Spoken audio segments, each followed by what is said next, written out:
الحمد لله رب العالمين والعاقبة للمتقين والصلاة والسلام على سيد المرسلين وعلى آله وصحبه أجمعين أما بعد فأعوذ بالله من الشيطان الرجيم بسم الله الرحمن الرحيم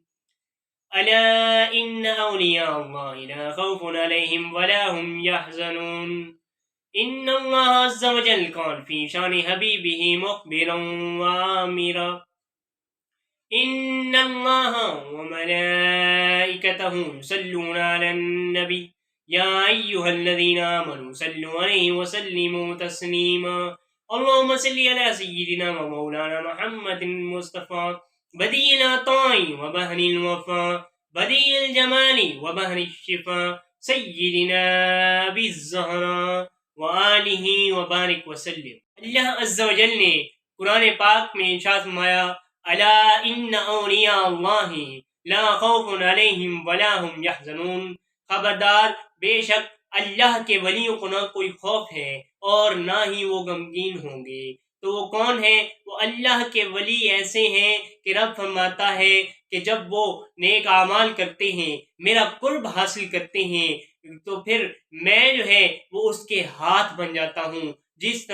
سے وہ کام کرتا ہے میں اس کی زبان بن جاتا ہوں، جس سے وہ بولتا ہے میں اس کی آنکھ بن جاتا ہوں، جس کے ذریعے سے وہ دیکھتا ہے میں اس کے کان بن جاتا ہوں، جس کے ذریعے سے وہ سنتا ہے میں اس کے پاؤں بن جاتا ہوں، جن کے ذریعے سے وہ چل کر جاتا ہے۔ حدیث قدسی ہے، محبوب دو عالم نور مجسم صلی اللہ علیہ وآلہ وسلم فرماتے ہیں کہ رب فرماتا ہے کہ جس نے میرے ولی سے جو ہے وہ دشمنی کی تو اس کے ساتھ جو ہے وہ میرا اعلان جنگ ہے۔ رب نے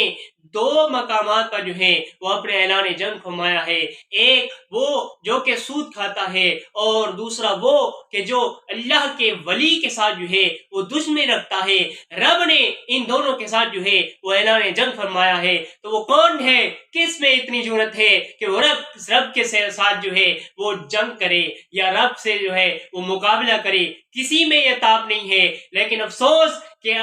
آج بھی سود کھانے والے بھی موجود ہیں، سود دینے والے بھی موجود ہیں، اور رب کے ولی سے جو ہے وہ آج بھی لوگ نفرت اور بغض رکھتے ہیں اور دشمنی کرنے والے بھی موجود ہیں۔ تو پھر ان کو سوچنا چاہیے کہ اگر ہم رب کے ولی سے جو ہے اگر دشمنی کریں گے تو پھر ہمارا انجام جو ہے وہ بہت سخت ہوگا۔ یا فرماتے ہیں کہ اللہ کے ولی کی جو کامل ولی ہوتا ہے اس کی نشانی کیا ہے؟ اس کی نشانی یہ ہے کہ جب آپ اس کے چہرے کی طرف دیکھیں گے تو آپ کو جو ہے وہ رب یاد آئے گا، رب کا ذکر آپ کرنے لگ جائیں گے۔ تو یہ اللہ کے ولی کی سب سے بڑی نشانی ہے کہ اس کے چہرے کو دیکھنے سے آپ کو خدا یاد آ جائے۔ تو یہ جو ہے یہ ولیوں کی نشانیوں میں سے ایک نشانی ہے۔ تو پھر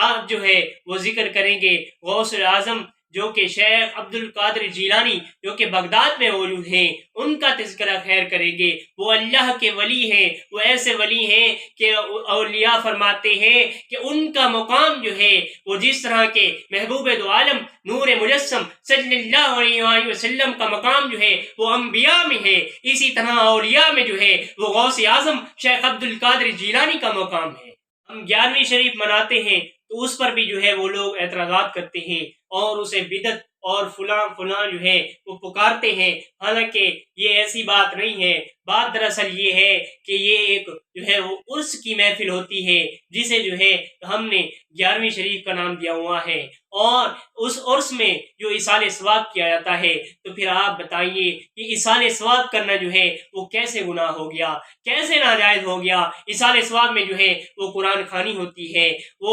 محبوب دو عالم نور مجسم صلی اللہ علیہ وسلم کی نعت خوانی ہوتی ہے، اس میں رب کا ذکر ہوتا ہے، رب کے ولیوں کا ذکر ہوتا ہے۔ تو پھر آپ بتائیے کہ اس میں کون سا کام جو ہے وہ ناجائز ہے؟ اور اس میں جو ہے وہ لنگر بھی تقسیم کیا جاتا ہے، جو مخلوق آئی ہو، جو رب کی مخلوق وہاں پر موجود ہوتی ہے، جن کو دعوت دی جاتی ہے، پھر ان کو کھانا کھلایا جاتا ہے۔ تو پھر اس میں جو ہے وہ کون سا ناجائز کام ہوا؟ اس میں کوئی بھی ناجائز کام نہیں ہے۔ حدیث شریف کا مفہوم ہے کہ حضرت سعد جو ہیں وہ محبوب دو عالم نور مجسم صلی اللہ علیہ وآلہ وسلم کی بارگاہ میں پیش ہوتے ہیں، تو پھر عرض کرتے ہیں کہ اے محبوب میں جو ہے وہ کوئی چیز اپنی ماں کے لیے جو ہے وہ ایصال ثواب کرنا چاہتا ہوں، کوئی ایسی چیز جو ہو جو کہ میں ان کی طرف سے دوں اور ان کو جو ہے وہ ثواب ملتا رہے۔ تو پھر محبوب دو عالم نور مجسم صلی اللہ علیہ وآلہ وسلم سے جو ہے وہ عرض کرتے ہیں تو آپ ارشاد فرماتے ہیں کہ کنواں جو ہے اگر وہ کھود دیا جائے، کنواں ان کے نام کا جو ہے وہ تم لگوا دو، تو پھر اس سے جو مخلوق بھی جو ہے وہ پانی پیتی رہے گی، تمہاری ماں کا جو ہے وہ ماں کو جو ہے وہ ثواب ملتا رہے گا۔ تو آج بھی سعودی عرب میں جو ہے وہ بیر سعد جو ہے وہ موجود ہے۔ اصل میں یہ بیر کہتے ہیں کنویں کو،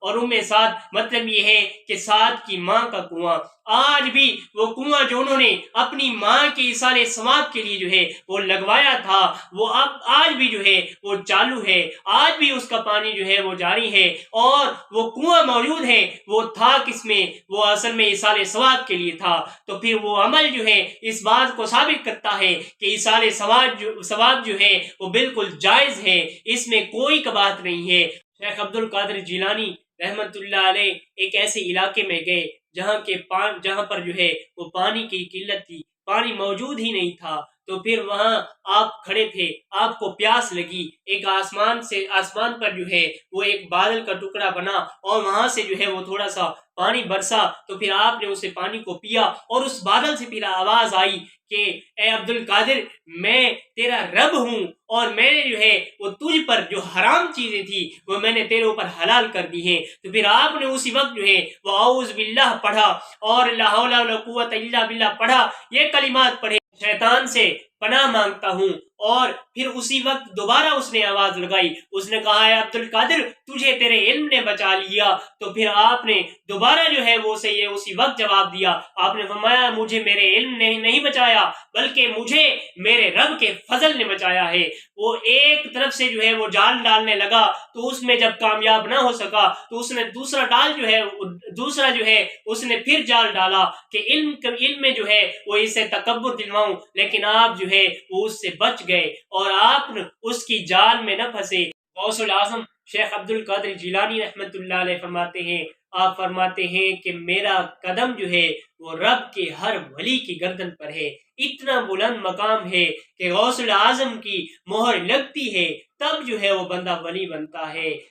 اور ان کو فیض جو ہے وہ ڈائریکٹ براہ راست جو ہے وہ محبوب دو عالم نور مجسم صلی اللہ علیہ وآلہ وسلم سے نہیں مل رہا، بلکہ آپ جو ہے وہ مولا علی شیر خدا کی بارگاہ میں عرض کرتے ہیں، پھر مولا علی شیر خدا جو ہے محبوب دو عالم نور مجسم صلی اللہ علیہ وآلہ وسلم کی بارگاہ میں حاضر ہوتے ہیں اور آپ کی خدمت میں عرض کرتے ہیں کہ یہ میرا بیٹا ہے، حضور سے عطا فرمائیے، یہ میرا بیٹا ہے۔ تو پھر آپ جو ہے ان سے فیض لے کر پھر غوث العظم کو فیض پہنچاتے ہیں، اور پھر غوث العظم اپنا فیض جو ہے وہ ان اولیاء میں جو ہے وہ تقسیم کر دیتے ہیں۔ ولیوں میں سے ایک نام ڈاکٹر علامہ محمد اقبال رحمت اللہ علیہ کا ہے، جن کو حکیم الامت کہا جاتا ہے۔ آپ سے کسی نے پوچھا کہ حضور آپ کو حکیم الامت کا لقب جو ہے وہ کیسے ملا؟ آپ نے فرمایا کہ میں نے اپنی زندگی میں محبوب دو عالم نور مجسم صلی اللہ علیہ وآلہ وسلم پر 1 کروڑ مرتبہ جو ہے وہ درود پاک بھیجا ہے، اسی وجہ سے مجھے حکیم الامت کا لقب ملا ہے۔ اور ان کا مقام تو اتنا ہے کہ جب وہ پیر مہر علی شاہ صاحب سے ملنے کے لیے آئے تو پھر آپ نے جو ہے وہ آپ دور سے ہی ان کو لینے کے لیے جو ہے وہ چلے گئے، اور آپ پہلے چلے گئے ان کو لے کر آئے، پھر وہ بیٹھے، جب وہ جانے لگے پھر آپ ان کو جو ہے وہ دروازے تک چھوڑنے گئے، پھر آپ جب واپس آئے تو پھر پیر مہر علی شاہ صاحب سے ان کے مریدوں نے پوچھا، انہوں نے پوچھا حضور آپ نے جو ہے وہ ایک ایسے آدمی کی جو ہے وہ اتنی تعظیم کی ہے، آپ تو حالانکہ آل نبی ہیں، اولاد علی ہیں، آپ نے اس بندے کی جو ہے اتنی تعظیم کیوں کی؟ آپ نے فرمایا کہ تم خاموش ہو جاؤ، اگر تمہیں علامہ اقبال کی جو ہے وہ اس کی شان کا، اس کے مقام کا اندازہ ہوتا تو پھر تم جو ہے وہ مجھ سے پہلے اسے لینے کے لیے گئے ہوئے ہوتے۔ محمد اقبال رحمت اللہ علیہ ہر سال جو ہے وہ محفل میلاد کی جو ہے وہ انعقاد کرتے، اس محفل سجاتے تھے۔ تو پھر ایک مرتبہ جو ہے وہ میلاد کا مہینہ جو ہے وہ قریب آیا، لیکن آپ نے کسی مولوی کو یا کسی عالم صاحب کو کسی کو بھی مدعو نہیں کیا، کسی کو نہیں بلایا۔ تو پھر ایک عالم صاحب جو ہے وہ آپ کی بارگاہ میں گئے، انہوں نے کہا حضور آپ جو ہے وہ میلاد کی محفل سجاتے ہیں، ہر سال سجاتے ہیں، لیکن اب آپ کیوں نہیں سجا رہے؟ آپ نے فرمایا کہ میں نے خواب میں دیکھا کہ میں نے محفل میلاد سجائی ہوئی ہے، محبوب دو عالم نور مجسم صلی اللہ علیہ وآلہ وسلم تشریف فرما ہے، اور آپ کے ساتھ جو ہے وہ ایک نوجوان لڑکا ہے، ایک مولوی صاحب ہے۔ میں جو ہے جب تک اسے نہیں بلاؤں گا، جب تک اسے نہیں دیکھوں گا، اس وقت تک جو ہے وہ میں محفل میلاد نہیں پڑھواؤں گا، میں اسی سے جو ہے وہ خطاب کرواؤں گا، اسی سے میلاد پڑھاؤں گا، تب جو ہے وہ میں میلاد کی محفل کروں گا، ورنہ نہیں کروں گا۔ تو پھر اس مولوی صاحب نے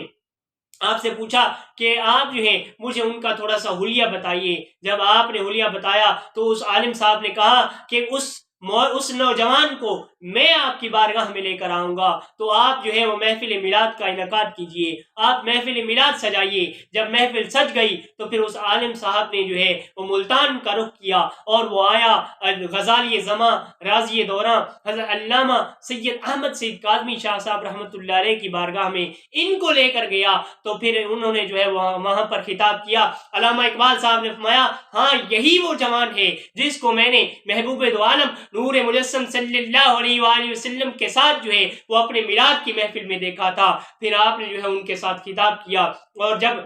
آپ خطاب کر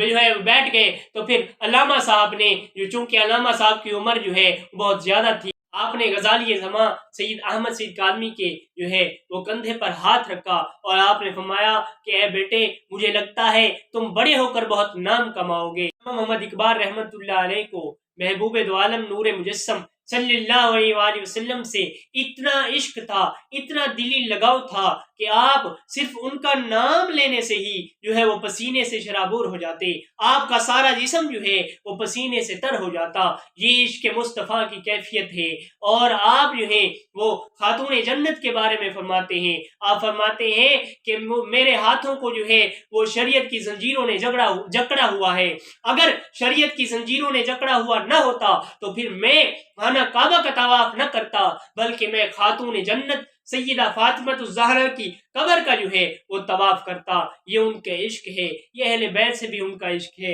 اور وہ صحابہ سے بھی عشق کرتے، وہ سب سے جو ہے اللہ کے ولیوں سے بھی عشق کرنے والے تھے۔ ان کو رب نے بہت بڑا مقام عطا فرمایا ہے، وہ لاہور میں ایک رب کے ولی کی حیثیت سے جو ہے وہ وہاں پر جو ہے وہ دفن ہے۔